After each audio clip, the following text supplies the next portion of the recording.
নমস্কার, আশা করি আপনারা সবাই ভালো আছেন। আমার এই ভিডিও যে যেখান থেকে দেখছেন সবাইকে নমস্কার জানাচ্ছি। শুরু করছি মকর লগ্নে সেপ্টেম্বর মাসটা কেমন যাবে। এবার মকর লগ্ন নিয়ে কথা বলতে গেলে প্রথমেই রাজ্যকারক শুক্রকে টানতে হবে। শুক্র হলেন পঞ্চমপতি এবং দশমপতি। উনি বর্তমানে নবমে কন্যাতে অবস্থান করছেন। উনি 18ই সেপ্টেম্বর চলে যাবেন তুলাতে। পঞ্চমপতি নবমে কি হতে পারে? পঞ্চম স্থান থেকে আমরা মেধা, মেরিট, ট্যালেন্ট এগুলো দেখি। শ্রেষ্ঠ মেধা এবং বুদ্ধিবৃত্তির পরিচয়, কেননা নবমটা হলো পঞ্চমের পঞ্চম এবং ওখান থেকে গেইন করা। এবারে দশমপতি নবমে, এটা একটা শ্রেষ্ঠ রাজ্য, কর্মসূত্রে ভাগ্যোদয় এবং যারা গুরুস্থানীয় অর্থাৎ ডক্টরস, লয়ার্স, প্রফেসর্স, ইঞ্জিনিয়ার্স এদের বিশেষ শুভ। আফটার 18 সেপ্টেম্বর শুক্রটা চলে আসছে তুলাতে, পঞ্চমপতি চলে এলো দশমে। কোনো ম্যানুফ্যাকচারিং বা কোনো প্রোডাকশন ওরিয়েন্টেড বিদ্যা এবং সেই রিলেটেড কর্ম। বিদ্যা কথাটা কেন বললাম? কেননা ওখান থেকে দেখুন দৃষ্টি পড়ছে তুলার থেকে মেষে, অর্থাৎ চতুর্থ স্থানে। কর্মস্থানে প্রমোশনাল অ্যাক্টিভিটিসের ব্যাপার আছে, কেননা মেষটা হলো উচ্চস্থান। এবারে 10th লর্ড 10th-এ, এটাকে বলে ক্ষেত্র সিংহাসন যোগ। এই যোগে জাতকের কর্মস্থানে সুনাম ছড়িয়ে পড়ে। প্রফেশনাল স্টাডি যেটা তো বললাম। দশম ঘর থেকে বিদ্যাজনিত যশ দেখে। যারা স্টুডেন্ট, যারা পড়াশোনা করছেন বা যারা এক্সাম দিয়েছেন, যে কোনো কম্পিটিটিভ এক্সাম, তাদের রেজাল্ট খুব ভালো হবে। সুতরাং শুক্রের অবস্থান এবং ফলাফল খুব ভালো। এবারে আমাদের আলোচ্য বিষয় মঙ্গল। মঙ্গল হলেন চতুর্থপতি এবং একাদশপতি। উনি বর্তমানে অবস্থান করছেন মিথুনে। উনি 26 অগাস্ট মিথুনে এসছেন। চতুর্থপতি ষষ্ঠে। মানসিকতা বিভিন্নভাবে বিঘ্নিত হতে পারে, বিদ্যাস্থানে বিঘ্ন হতে পারে, বন্ধুবান্ধবের সঙ্গে কোনো প্রবলেম ক্রিয়েট হতে পারে। এবং দেখুন ওখান থেকে কন্যাতে দৃষ্টি দিচ্ছে, উচ্চবিদ্যায় বিঘ্ন হতে পারে, এই ব্যাপারটা আসছে। আর একাদশপতি ষষ্ঠে, এটা হলো আপনার কোনো আর্নিং, আপনার কোনো গেইন করার কথা, সেখানে কোনো বিরুদ্ধ পরিবেশ তৈরি হতে পারে। এবং একাদশ স্থান থেকে বাড়ি বড় দাদা দিদি এদেরকে দেখে, এদের সঙ্গে কোনো রকম মতানৈক্য হতে পারে। মঙ্গলটা 29শে সেপ্টেম্বর চলে আসবে বৃহস্পতির নক্ষত্রে। বৃহস্পতিটা দ্বাদশপতি।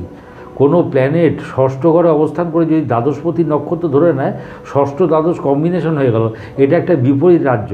আপনার এই প্রবলেমগুলো সব কেটে যাবে। এবারে আমাদের আলোচ্য বিষয় হলো রবি।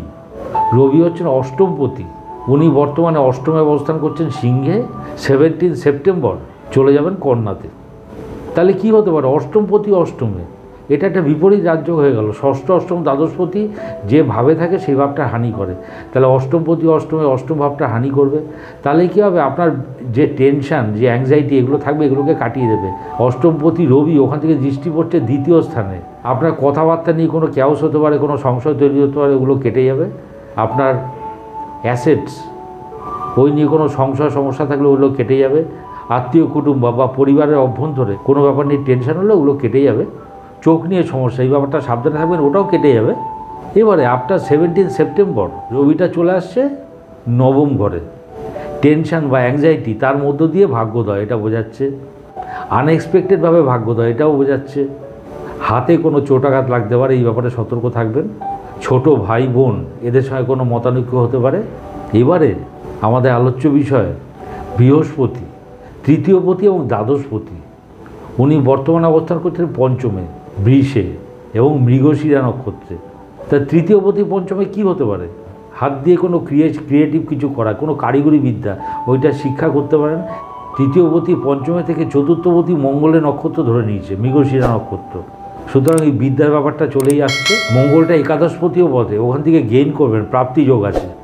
আর বৃহস্পতিটা ওখান থেকে দৃষ্টি পড়ছে দেখুন নবম স্থানে কন্যাতে। গৃহবাড়িতে ধর্মানুষ্ঠান, আধ্যাত্মিকতার চর্চা এগুলো হতে পারে। আর হায়ার স্টাডিজের ব্যাপারটাও আসছে। আর দ্বাদশপতি পঞ্চমে সন্তানের পেছনে খরচা, এই ব্যাপারগুলো হতে পারে। কোনো কনস্ট্রাকশন গৃহ বা বাড়িতে, ওই ব্যাপারে খরচা হতে পারে। পঞ্চমে থেকে দেখুন লগ্নে দৃষ্টি পড়ছে মকরে, নিজের জন্য খরচা করতে পারেন, এই ব্যাপারটা আসছে। আর দ্বাদশপতি বৃহস্পতি ওখান থেকে দৃষ্টি দিচ্ছে একাদশে। বাড়ি বড় দাদা দিদি এদের পেছনে খরচা হতে পারে। এবারে আমাদের আলোচ্য বিষয় হলো শনি। শনি হচ্ছেন লগ্নপতি এবং দ্বিতীয়পতি। উনি বর্তমানে দ্বিতীয় কুম্ভে অবস্থান করছেন। লগ্নপতি দ্বিতীয় মানে সম্পদশালী হওয়া, অ্যাসেট অ্যাকুমুলেট করা, এই ব্যাপারগুলো আসছে। দ্বিতীয় স্থান থেকে কুম্ভ থেকে শনির দৃষ্টি পড়ে যাচ্ছে মেষে, অর্থাৎ চতুর্থ স্থানে। সেকেন্ড আর ফোর্থ কম্বিনেশন হয়ে গেল। আর্ট অফ টকিং, কথা বলার বিদ্যা, এটা শিখবেন। অবশ্যই কর্ম রিলেটেড, কর্মের সঙ্গে লিঙ্ক আছে। আরেকটা ব্যাপার যেটা হলো, বাড়িতে আত্মীয় কুটুম্বের আগমন হবে, চোখের প্রবলেম, চোখের সমস্যা, সাবধানে থাকবেন। দ্বিতীয়পতি, দ্বিতীয় স্থান থেকে দেখুন একাদশে দৃষ্টি পড়ছে মঙ্গলের ঘরে, কোনো ওল্ড অ্যাসেট সেটা পেতে পারেনি। এবারে আমাদের আলোচ্য বিষয় হলো বুধ। বুধ হলো ষষ্ঠপতি এবং নবমপতি। উনি 4 সেপ্টেম্বর চলে এসেছেন অষ্টমে এবং উনি 23 সেপ্টেম্বর চলে যাবেন নবমে। আপনার মায়ের ছোট যে মামা মাতুল তাদের সঙ্গে কোনো রকম সম্পর্কের অবনতি করতে পারে।